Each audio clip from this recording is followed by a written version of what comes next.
Welcome to Heart Home Community's most recent Baldwinsville Community Update. I'm your host, Shelly Hoffman. Hey everybody, I'm excited today because I have Ryan McMahon here with me. I'm sure most of you guys all know Ryan, but this is the first time I've really talked to him other than seeing him kind of out and about a little bit in the community. So how are you doing today? I'm doing great. Thanks for having me. Appreciate being out here. I'm so excited. You guys all know I'm kind of a dork, so I'm super excited. But first and foremost, I want to thank you. I don't know all the ins and outs of it, but the Main Street grant that you kind of, what was it, 2021, 2019, that you put out there, the building that I'm sitting in, which I talk about all the time, it really needed some love. And with the grant money that came to Baldwinsville along with some other communities, I was able to fix the clock. I didn't have to have a big Back to the Future party where we raise money to fix the clock. And it's just great. And there's so many things happening around Baldwinsville because of the Main Street grant. So can I just ask you a little bit about that? Like, how did it come to be? Or Yeah. So one of the things that, if you think about Onondaga County, and I'm the elected CEO, not just of obviously a government that does about 30 different things and 3,000 employees, a $1.4 billion budget, but we have 19 towns. Within most of those towns, we have a village. So we have 15 villages, and then the city of Syracuse. And so when you think of villages, the way I think of villages is these are small cities and these are downtowns. And so vibrant communities have vibrant downtowns. And so what we want to do is, and what we have done, is we've invested about $10 million of county funds, which is your money. And that has driven about $11 million of private sector investment. And we challenged local communities to come up with plans. And then we ranked those plans and we funded those plans. So I love the village of Baldwinsville. First off, Lysander, the town, Van Buren, the town, you have rural aspects, you have suburban aspects, and then you have your prominent village, which is like a little city. Yes. And then the downtown, the water, there's so many opportunities to reinvest and to help grow this downtown, help connect this downtown with some of your green spaces, Paper Mill Island, and then help connect it better to the water, right, to the river. And so I'm excited. We have more Main Street money that municipalities can apply for. That application process has started. But this is something that we want to continue to do, acknowledging and recognizing that we're a growing community, and these main streets are going to grow if we do things the right way.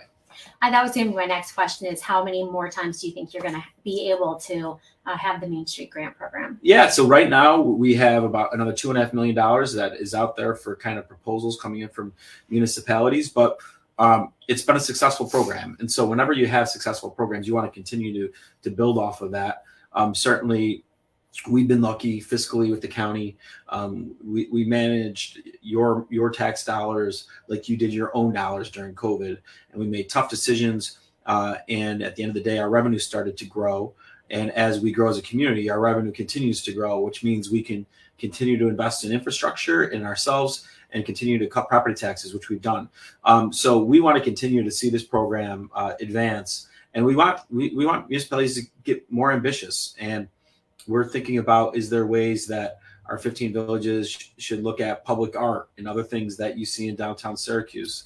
We really believe that these villages are small little downtowns, and in some cases not that small, and that we want to be able to grow and continue to attract more business and more people. So it's funny, you probably don't know, but I'm originally from Pittsburgh, and there was a saying in Pittsburgh, there was this little town and people stayed in the town. They never crossed the bridge. They never went over the river because they just did everything locally, right where they lived.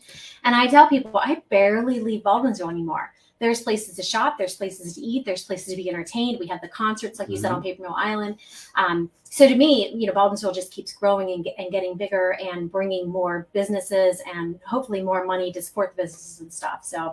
So, but again, you can tell I love Baldwinsville. Yeah, so. No, I love this community as well. There's so many people out here, and it's a great community. It really is. And I think there's a ton of potential when we look at all the things related to some of the large economic development successes we have to really showcase this community to a lot of people. So bringing the community and showcasing it, one of the things that I have in my other business and talking to people is with Micron coming in, and how does that affect it? Because there are people in Baldwinsville that likes to keep it small. They don't want to see all the development coming in.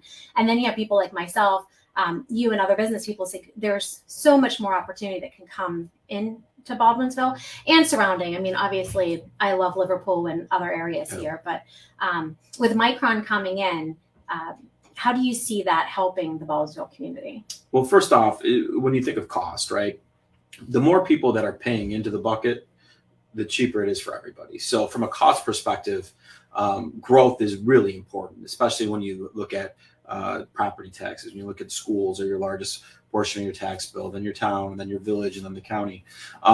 So as we grow, the cost of living stabilizes, and inflation right now is really tough. We have rising assessments, right, which is good if you're selling a house, because you have that, you realize that wealth.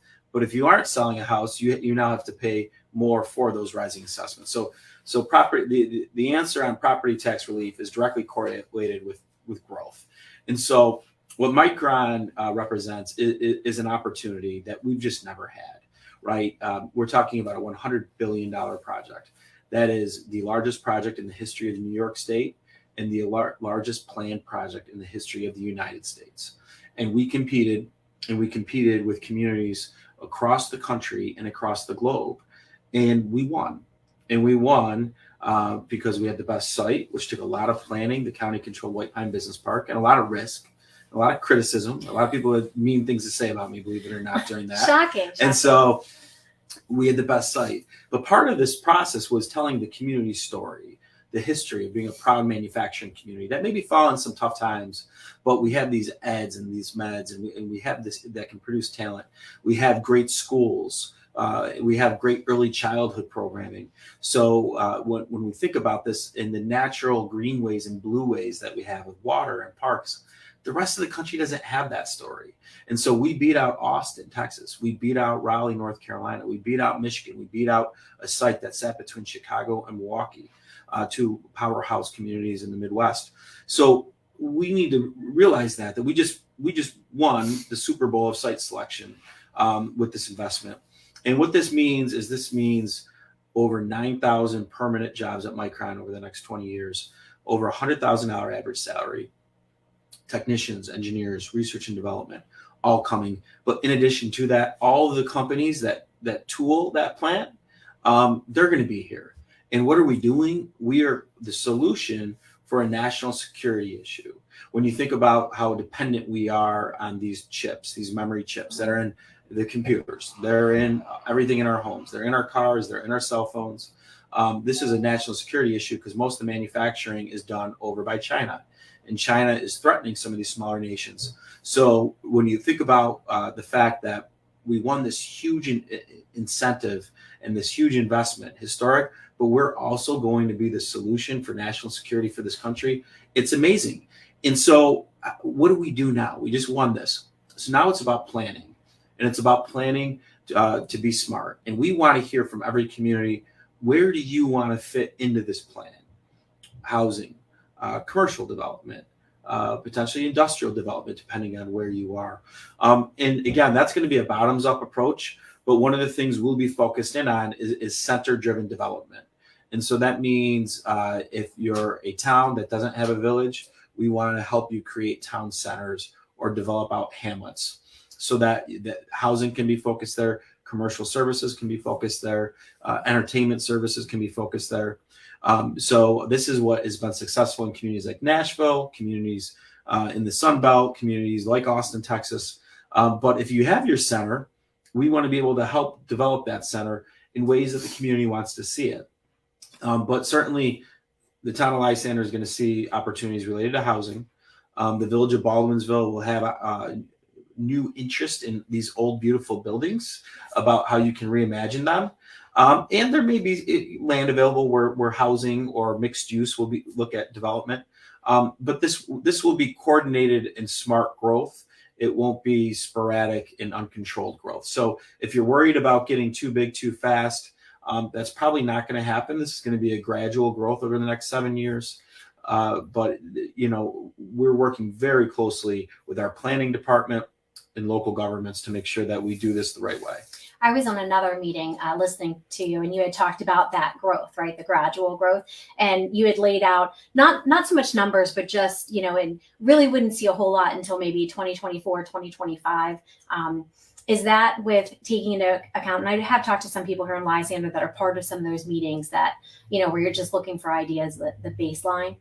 But when you say 6-7 years, it really is pushing out until 2025, 2026, right? Before we see a lot of that growth. Yeah. So the construction schedule is right now through the rest of this year, we're going to be focusing on getting all the proper permitting done on the site. And at the end of the year, maybe some soft construction. Construction will start in 2024. So the first influx of economic activity outside of more jobs announcements that we'll have, because we're working with supply chain companies every day, will be those construction workers. Micron has hired a design firm. That design firm is working on designing the first fab and then the second fab here. But then they're going to hire a general contractor, and they're going to hire lots of subcontractors.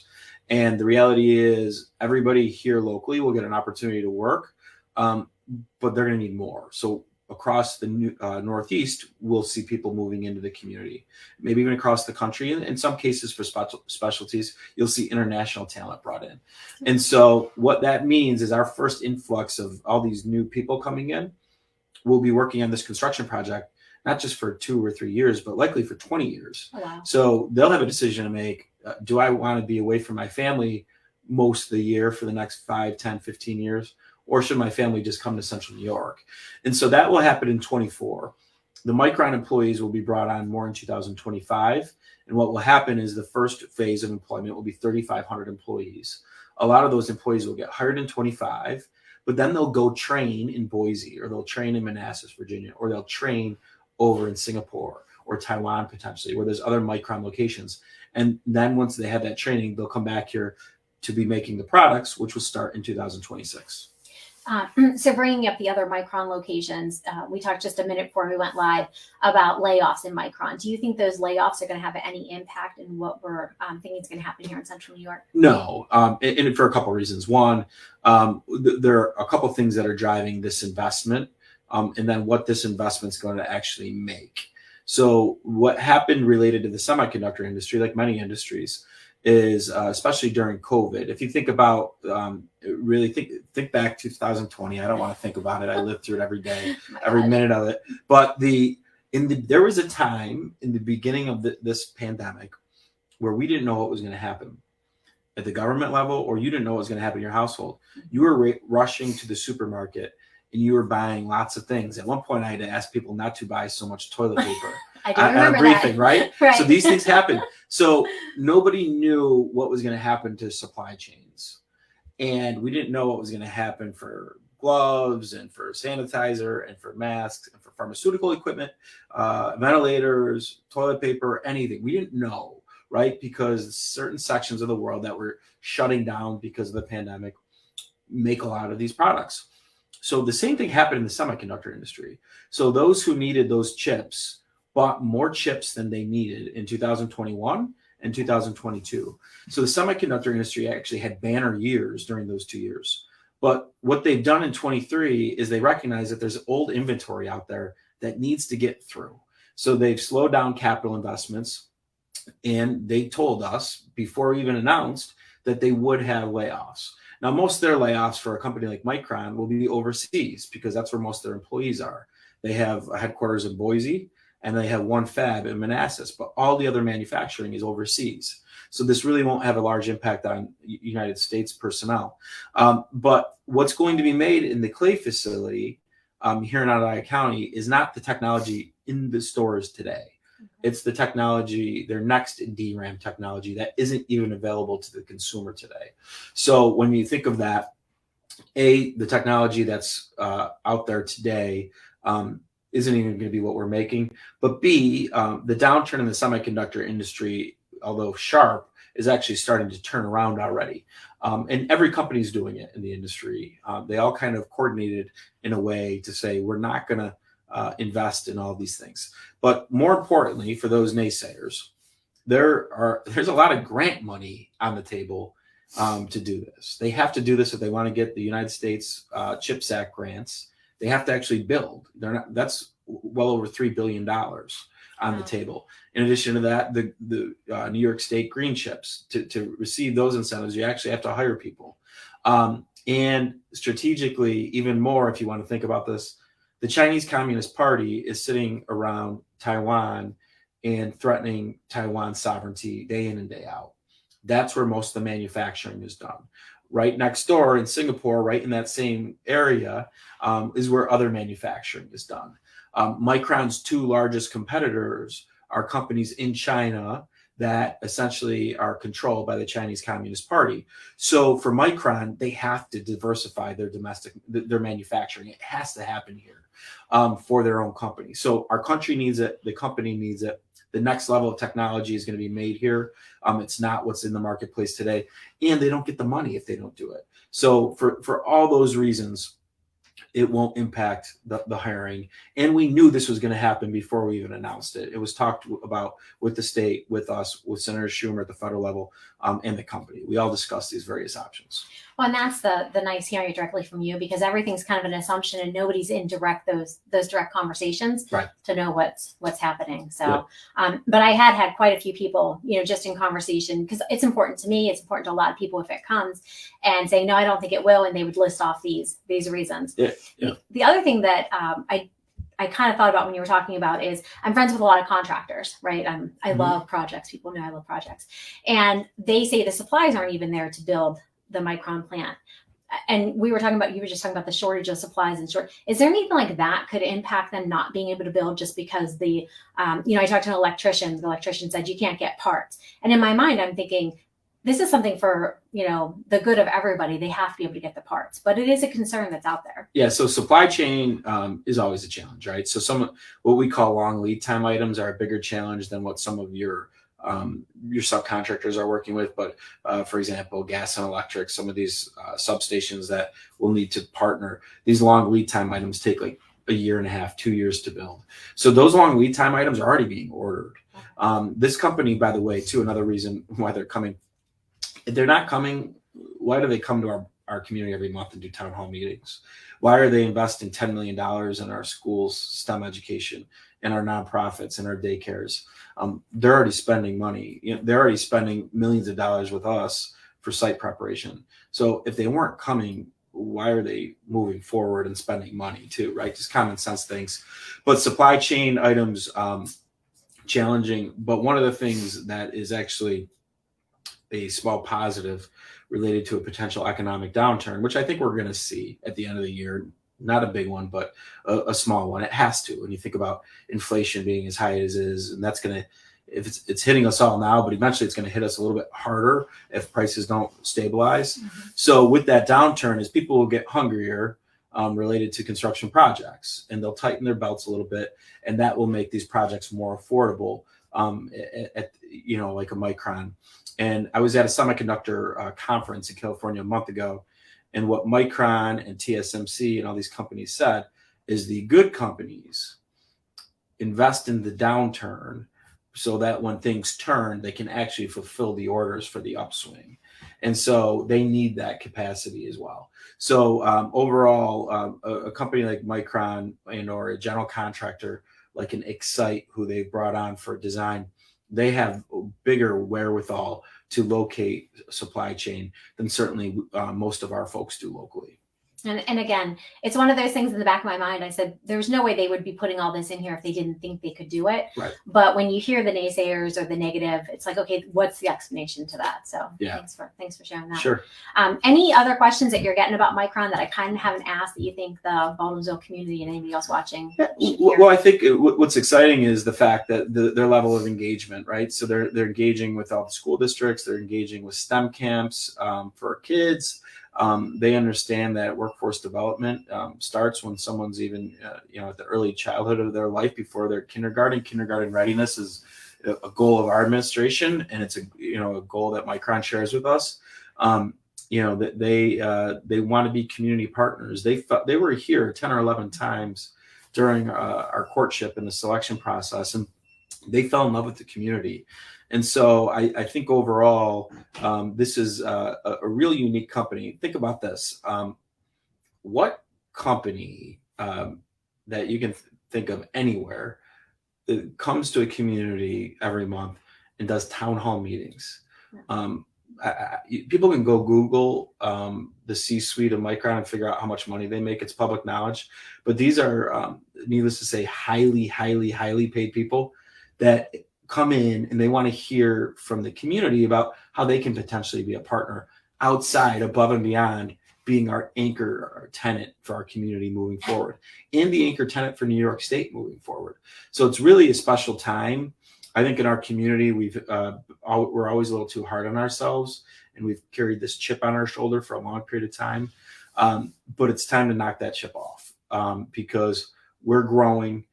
The jobs that are coming are real. I can tell you the amount of companies that we're talking to now, even outside the semiconductor industry, because they recognize that we're going to be growing more people here. It's just amazing. We've never seen anything like this. You took the next question out of my mouth, which was pretty much, do you see other businesses coming here because of the growth from Micron? Yeah, not just, and again, obviously we've used the word 50,000 jobs because that the 9,000 from Micron, your construction jobs and all the supply chain jobs that have to come. And then because of that, you'll see increase in hospitality and whatnot. But there's now other sectors, right, and other manufacturing that are looking at us as a growth community and saying maybe we just need to be there. They're in the middle of New York. They're growing. It probably makes sense for us to be there as well. Austin, Texas, fast growing community. Every manufacturer, high-tech manufacturer in the globe now looks to go there. That wasn't always the case, right? They got a couple wins, and then they're like, this is a growing community. There's people here. There's people here. That's people that can work for us. We need to be there. So we're starting to kind of see that effect. And we're seeing the effect with investments with folks that are here. Our trades need to increase their ranks. So they're reinvesting in their own facilities and their own capacity. Our universities are having to develop specific curriculum and specific research for this investment. So they're paying more to get people here and investing more and more in their own facilities. So the Micron effect is really starting to take off with opportunities and stakeholders that are here, but also others that are looking to come in here. I think I heard you say before that like OCC, they're developing programs and stuff so that the kids, the students, the people here can take those courses and get jobs. So let's go back to where we talk about growth and people that growth scares them, change scares them, right? With more businesses coming in and all the planning that you're doing, I'm assuming that the county's also looking, if more businesses come in, where is that growth and how's it going to affect traffic patterns and schools and all that as well. Correct? Yeah. So part of any large project is you have to do an environmental review. So you look at impacts on the environment, you look at impacts on traffic, noise, the Indiana bat. I know you're really concerned about the Indiana bat. I am. So we look at that, and you look at districts, right? So a couple alarming things that we know are just national trends. Since 2008. We're having less kids than we ever had, right? So even though we're bringing in more people, we have to really bring in so many more people to really put pressure on our school districts because these buildings and districts were really built out, most of them, for a larger student population than what they have today. So really what I think you'll see is from schools, you'll see a stabilizing. More kids will be coming in. That will help stabilize the classrooms that exist today. Some districts with the communities that plan better will do better related to schools based off of what their towns or villages do, right? If you're planning and you're being smart and you're developing quality housing with the types of amenities that people want to live in, that community is going to do better and get more students, and that they're going to get more tax base than others. But overall, we look at traffic in a big way, and what this investment at Micron's doing for the host communities in Cicero and Clay, actually Route 11 and 31 are challenges today. Yes. This will force over $200 million of state investment into those roads. So the actual issue today will get fixed, let alone planning for the growth.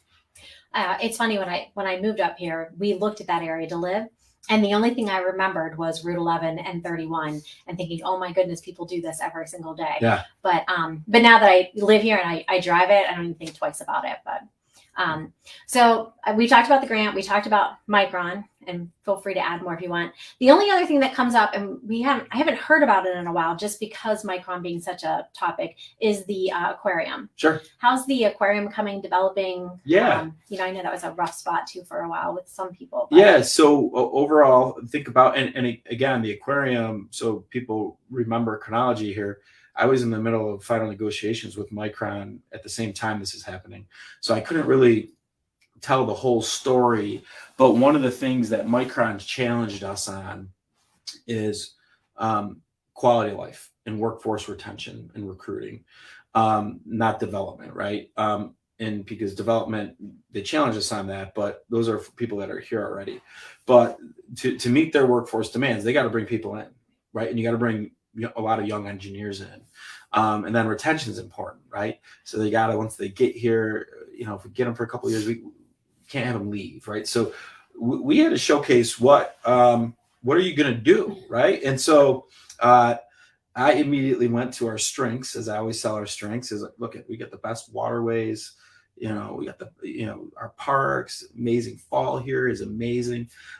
Going through, you got athletics, you got professional baseball, professional hockey. Did you mention snow? Did you Well, mention here's the problem. Here's the problem. Is so as I'm telling Sanjay Maroda, the CEO of Micron, one of the smartest men alive, all about this, it was January 3rd, I believe, 2022, and it was like -3 outside. And he's from San Jose, California.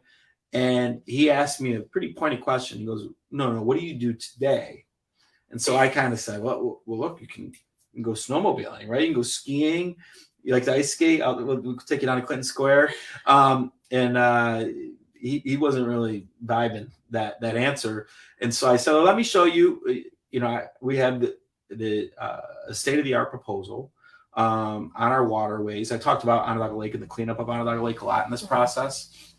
And it's kind of part of the next level of the cleanup of our waterways and an extension of our zoo and state-of-the-art aquarium. And so we showed them the aquarium. We showed them where it would go. We brought them to the Inner Harbor. And we said, this is going to be the largest investment in this in the Northeast. And Sanjay said, that's interesting. I like that, right? So now they did not come to Onondaga County because of an aquarium, right? But what I think they saw that he liked was the fact that we are willing to invest in ourselves to help enhance the quality of life. Growing communities invest in themselves. And certainly when you're competing against Austin and Raleigh, they have tier 1 amenities. And quite frankly, we don't. And so having a state-of-the-art amphitheater, a state-of-the-art aquarium, Loop the Lake Trail, Empire State Trail, all connecting around the lake, which is one of the great cleanup stories in the country's history. That's interesting. That's good. And those are really signs of a vibrant, growing community. And that helps. So where are we today?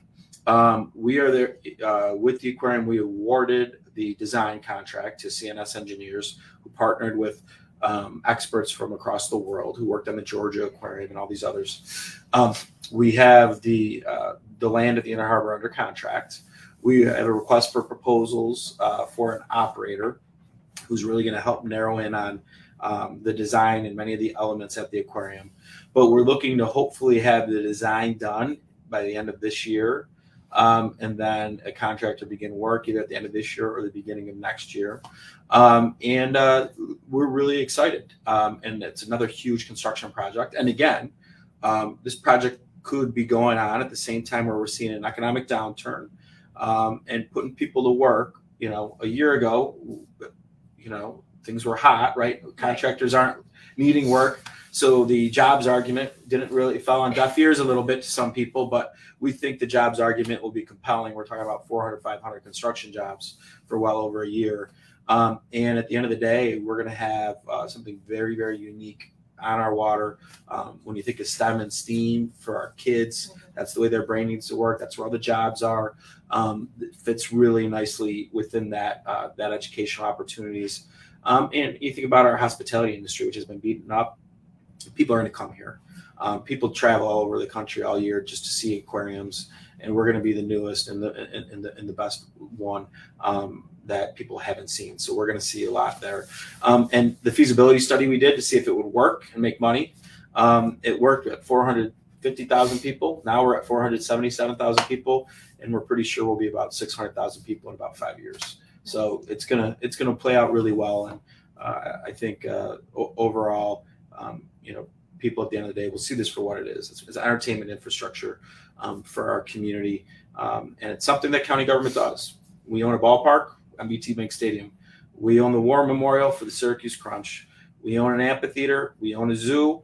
We own an on center. County government does this every day. This is something that we do. It's just not something out of the ordinary.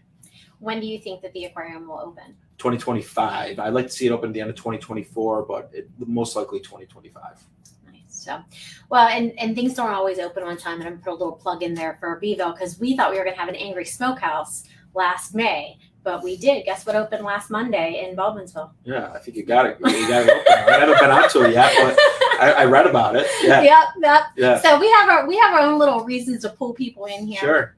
Great restaurants and a lot of entertainment and stuff. But I'm excited. Again, we had a lot of those amenities in Pittsburgh. And I tell people when I moved here, it was almost like a very similar, I don't know if you've ever been to Pittsburgh, but it's a very similar feel. Sure. Just on, and so the more that you bring yourself, the county, the village, it's just more reasons to stay here. Because you're right. If people come here and they live here 2 years and they don't like it, and they leave, what good did it do us? But you need retention. Retention is key with everybody, and it comes down to quality of life. It comes down to the company you work for, your wages. But many times people during their career get offered other opportunities, and if they love their community, they're gonna stay, right? And so, when we look at these, we look at entertainment infrastructure. What can we do for kids? We always ask, what do we got things for moms and dads to do with their kids, and grandpa and grandma to do with their kids? And certainly some of our investments check those boxes. Yeah. So, well, thank you for your time. Is there anything you want to throw out, or do you think we covered pretty much everything? No, I think we have a great community here. I know it well. I love coming out here, and certainly I'll look forward to the Taste of Baldwinsville later on this year, Yes. and coming out, and hopefully we'll have more announcements about some of our county investments here in the village and the town of Lysander and the town of Van Buren. Well, thank you. And we do the polar plunge. So, or actually, I apologize. It's not called the polar plunge here. It's called the Big Chill. So if you in January, last weekend, you get bored, you can come and plunge in the water. Well, I missed it this year conveniently. So maybe I'll conveniently miss it next year. We'll see. I'll send you an invite. So, well, thank you again. Thank you. Everybody have a great day.